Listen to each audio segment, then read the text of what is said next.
Hey everyone, good morning. Welcome back to Pine Hollow Auto Diagnostics. Today we have another beached whale. This is the official beached whale parking spot where it's dropped off and just rolls back here under this nice shade tree. So 2010 Chevy Suburban that drove fine. It has 203,000 miles on it. And the owner said that a few weeks ago it started, like sometimes the dash would just go nuts, all the gauges would drop to zero, truck wouldn't stall or anything.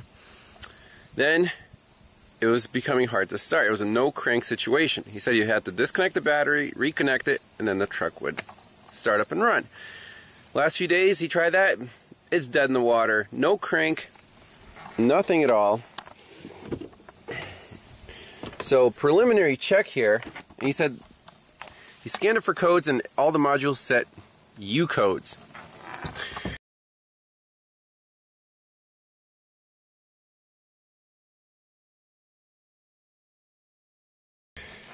First thing, without touching the truck at all, take your ohm meter and measure across pins 6 and 14 to see if the high-speed network is continuous.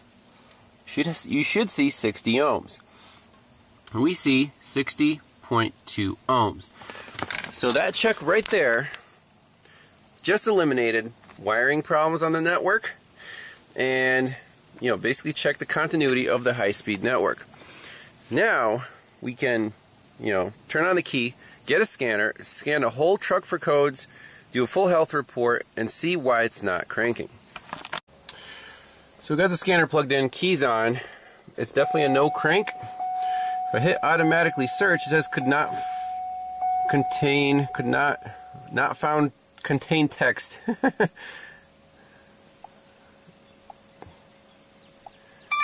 Weird. Let's try OBD2.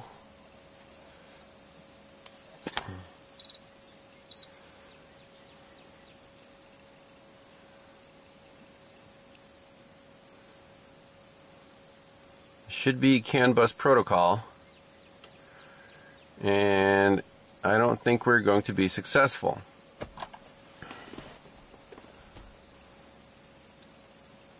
Let's see what happens if it'll fail all these. Next thing, we'll plug in the scope with the breakout box and see what's going on with this network. Is this engine computer offline?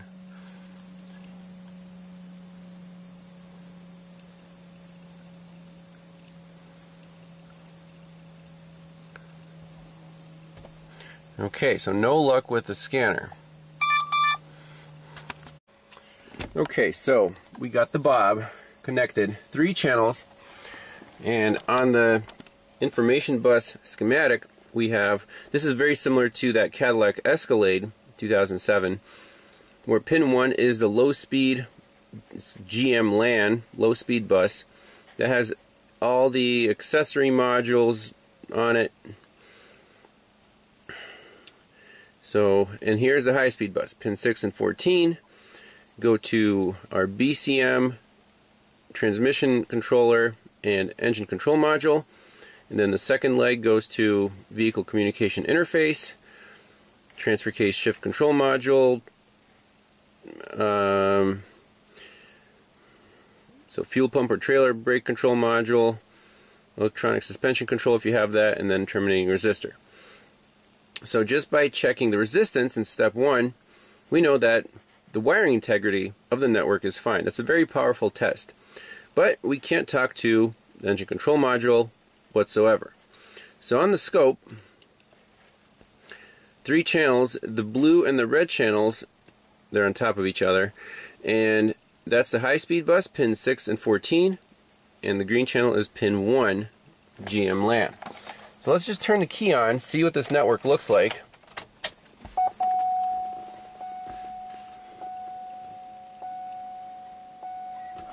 Try to crank it, nothing happens. Turn the key off.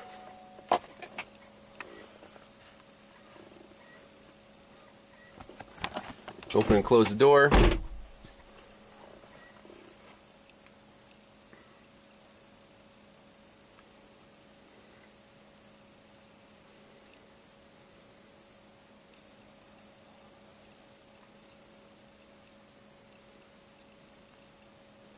So the high speed should go to sleep.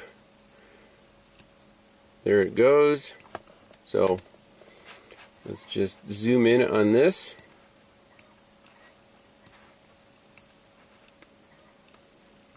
Doesn't that look like garbage? Complete garbage. Even though the bias voltage is around 2.5 volts, that looks just terrible. Now, zoom out. As soon as we turn the key on,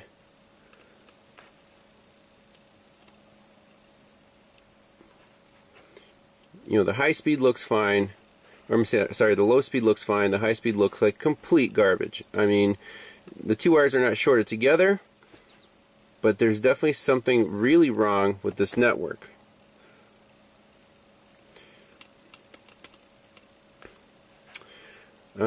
Let's see here. What we could do is start the scope again, bump up sampling rate, decrease the seconds per division, turn the key on,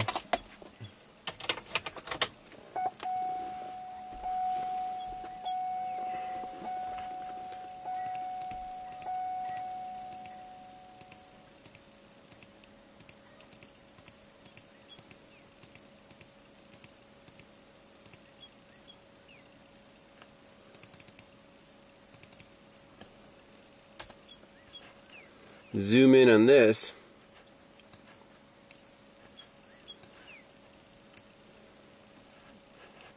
Not a good CAN signal whatsoever. They are mirror images of each other, but the signals are corrupted. Okay.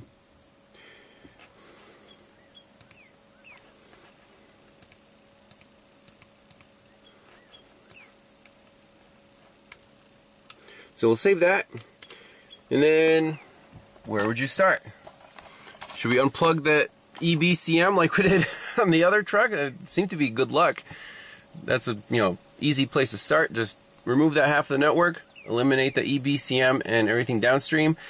We wouldn't have a good pattern on there because we would be eliminating one of the terminating resistors, but at least we would see if something's very different and see if the truck it should be able to start. Okay, so first thing I want to do, super easy, this ABS module, it has two power feeds. ABS 2 fuse 9 25 amp, ABS 1 fuse 61 40 amp. So pulled those two to basically take power away from this module, and then look at our scope.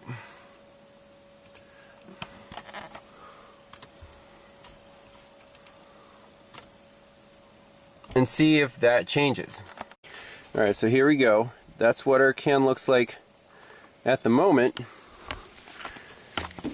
Fuse 9 right here. Fuse 9 is indeed the ABS 25 amp. So I'm just going to pull it out.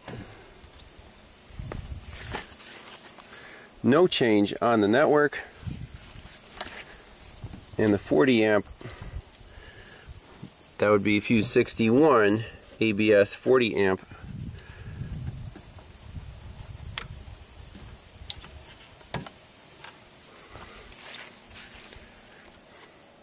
No change on the network. Okay, so first guess was not the right one. What if we unplug the engine computer? Next easiest thing here.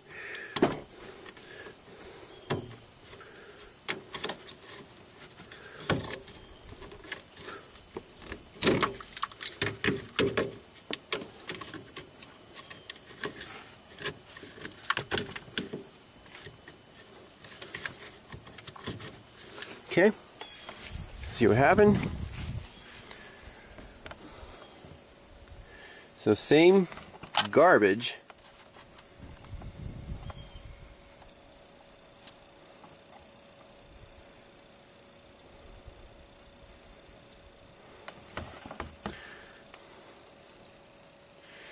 So 4, let's see, 1, 2.5. So no change there. Let's plug this back in.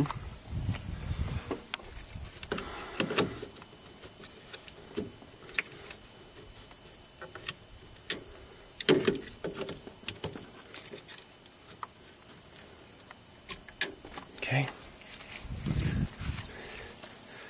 Same thing. Now let's get under the truck and unplug the ABS module to basically eliminate anything that's downstream of the ABS module. So there's the red lock.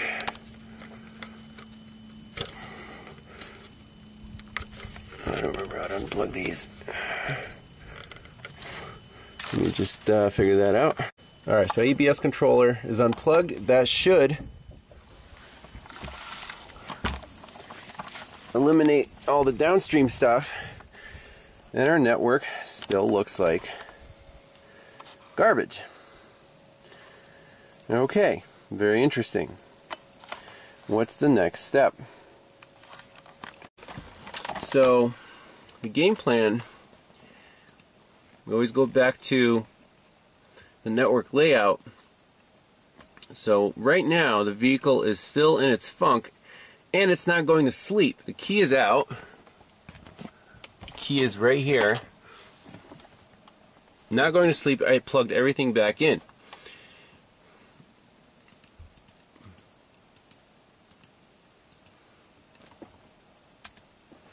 So you think this is a good network signal, but it is not.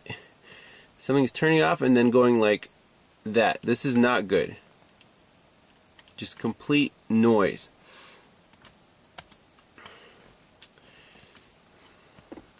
So we're gonna keep on the strategy of unplugging powers or taking powers away from these modules and seeing if the network goes to sleep and has a good signal.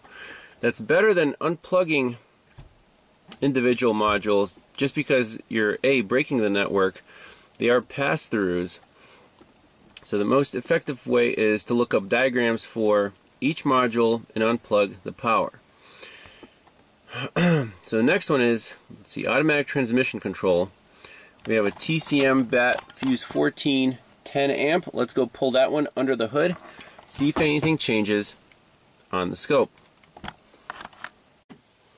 Okay, so fuse 14 is TCM bat 15 amp. It's right there, actually right next to the ABS fuse. So this one, let's pull that one out. Did anything change?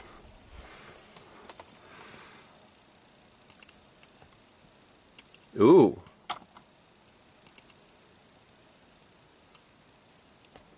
No more network activity. Let's turn the key on. Okay. That is a good CAN signal. So are we done? Are we calling this transmission control module? It actually lives inside the transmission. It's not a separate module up here.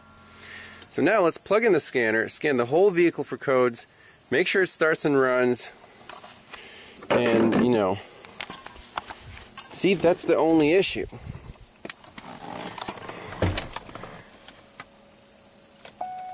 So now it's a no start because we have no prindle. Let's still plug in the scanner though. So I plugged the TCM fuse back in, and it looks like our network is still operational. And now it shows park, so this thing should start.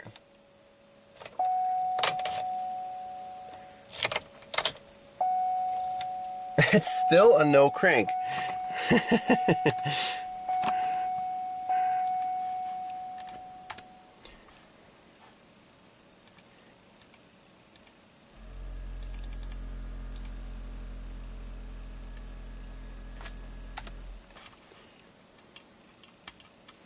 So now our CAN is definitely back.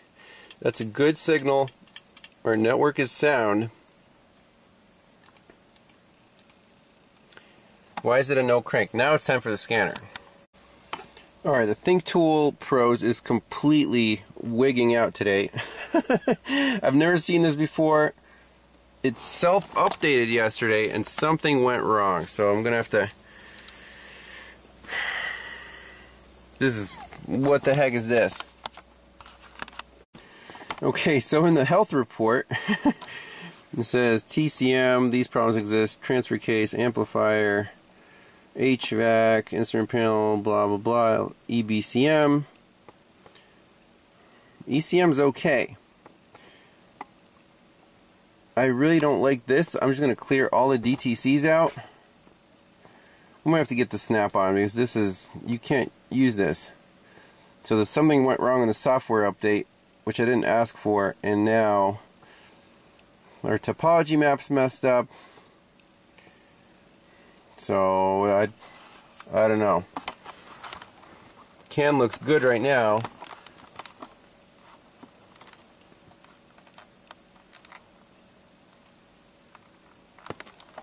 And it still doesn't crank. Okay, we're back in business with THINKTOOL Pros. I just have to delete this GM software and reinstall it. And now it auto-ID'd. We have I guess a 1-speed active transfer case. Or 2-speed meaning 2 ranges, but it's both 2 high and 4 high. There's no like 4 low.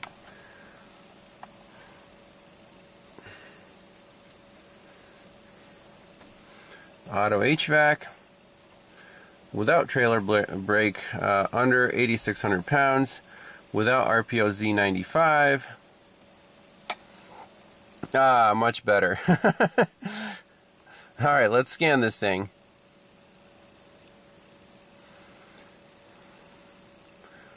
So far, no problems in the ECM, TCM. Still doesn't crank. And we know for a fact that unplugging the TCM fuse and putting it back in brought the network back to life.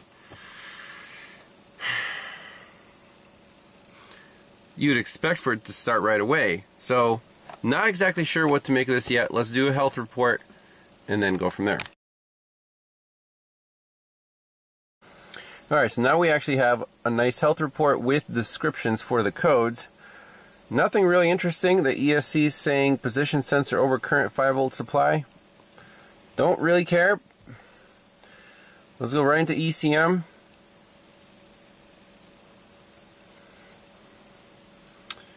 Data stream, and oh, what do we want? Why does this thing not start? So basically electrical theft data. Let's select all these. So what are we looking for? Park neutral, yep. Crank request signal. Let's see, if we turn this here, it says yes. Definitely not cranking. Ignition relay command.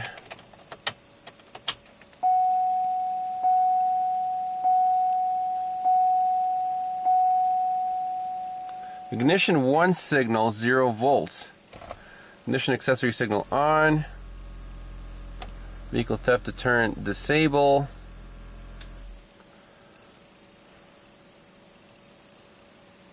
Starter relay command. Let's see if we go to on. Starter relay command is off. Why? Vehicle theft deterrent fuel enabled, yes. Password learned, no.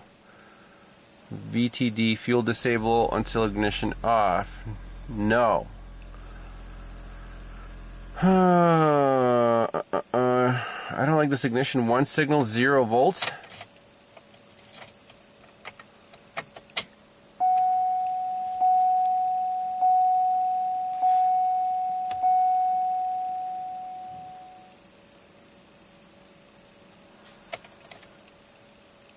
His crank request definitely sees that.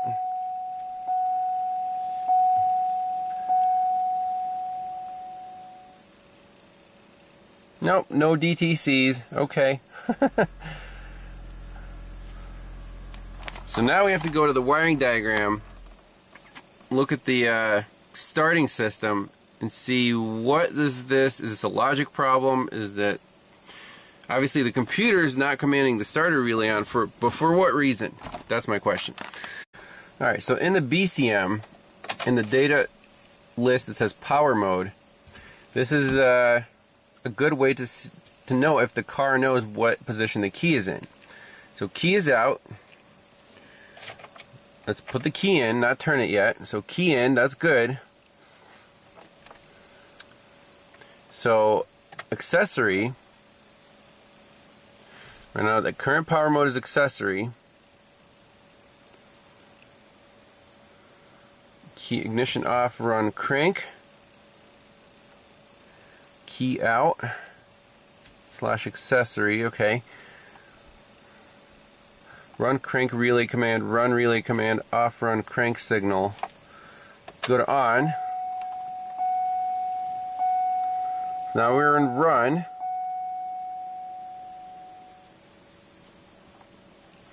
Now turn to crank. Crank request. Run relay command off.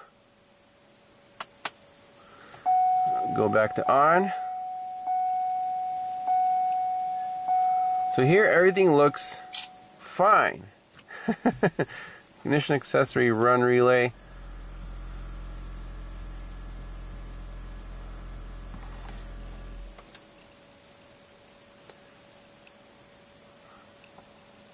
Crank request.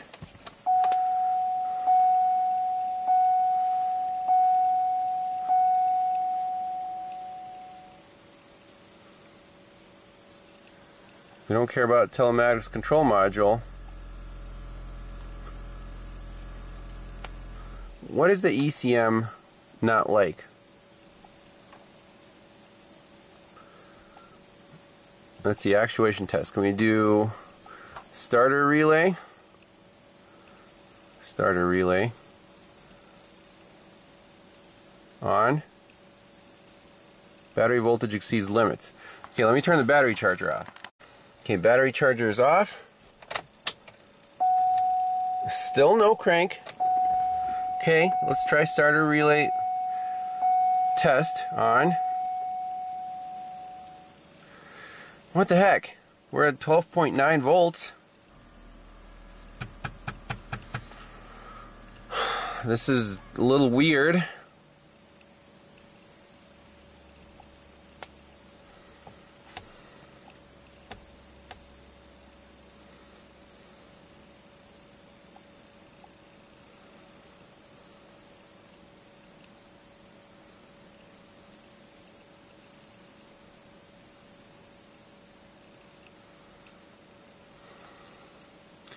Let's see, if I turn the key off,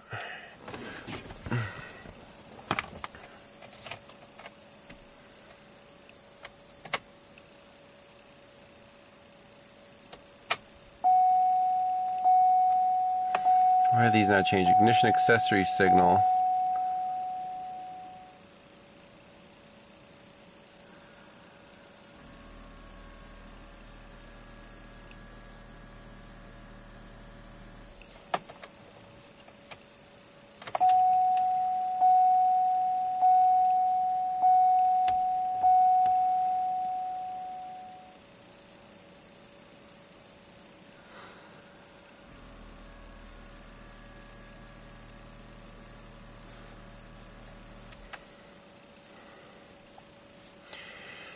Special function.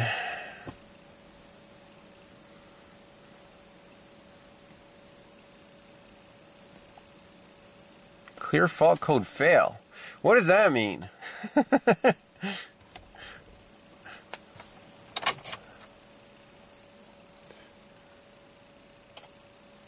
Wait for it to go to sleep, kind of reboot it.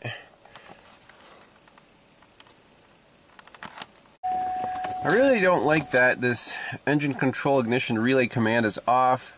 Ignition relay feedback signal is 0 volts.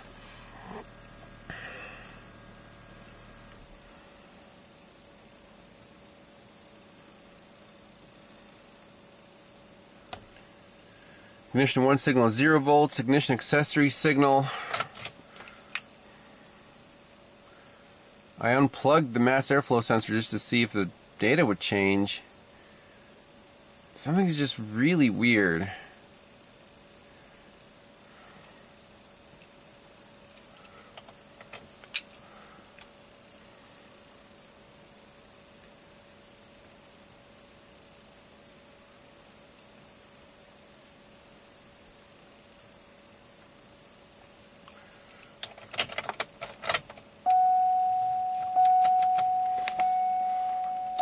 Guess we gotta go to the wiring diagrams.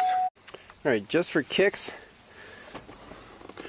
I want to unplug the ECM one more time just to reset it.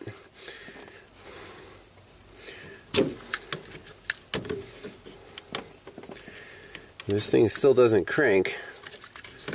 Well, and it says, you know, in the bidirectional test, device voltage exceeded. It means there's something up with powers and grounds to this engine computer.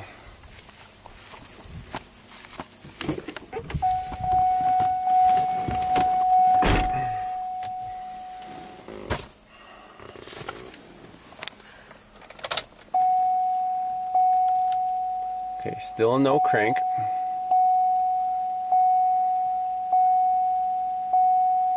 Don't have any warning lights, no theft lights. What would you check next? I mean, we can't even like turn on the fuel pump. We can't turn on the starter relay. Let's read fault codes one more time. No DTCs whatsoever.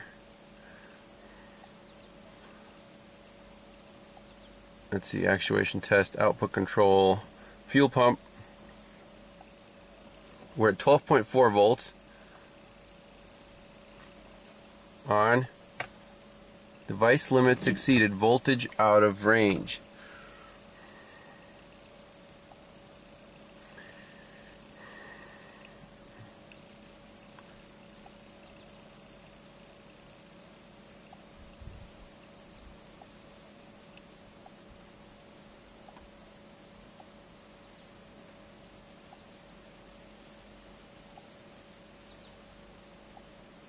I don't hear anything click.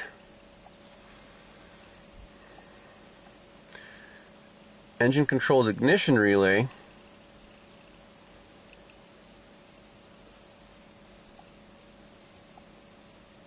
So we can control that. And in the engine control schematic, I believe it's this one that sends power to, you know, all these fuses. So let's get a test light on there, do bidirectional control, see if this relay's clicking on. I mean, that should definitely set a code. It's just the strangest thing. Okay, so just going through powers and grounds on the engine computer. ECM bat fuse 12, 10 amp. So fuse 12 should be the right one. That's over here by this relay, so that's this 10 amp. Okay, let's check ECM ignition fuse 56, 15 amp. So fuse 56 is right here, and ECM ignition 15 amp is right there.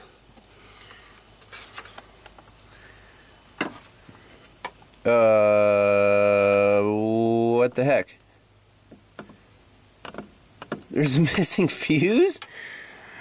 Where'd that go? Well, that's your problem, dude. I want to take a picture of this and ask the owner if he was messing with the fuse box. We have a missing fuse going to our engine control module, and it's not setting any codes. That's where wiring diagrams and just basic checks come through. No codes.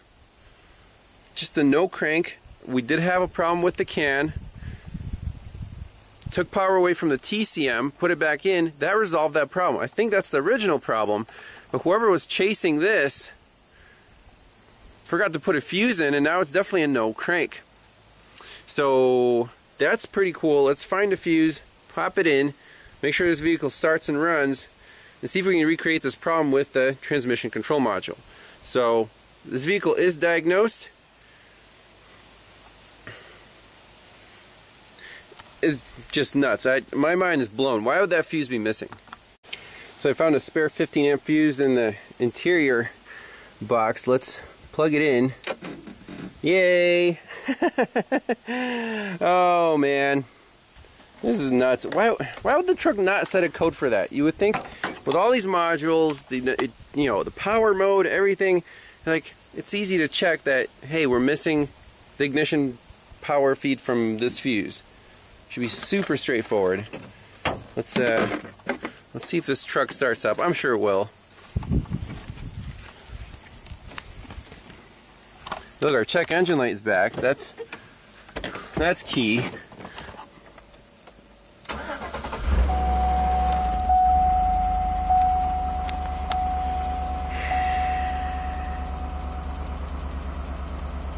Unbelievable.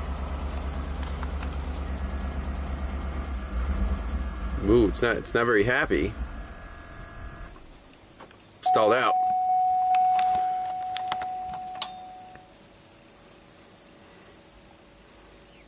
Okay, let's back out of here. Do a smart scan again, see what happened there.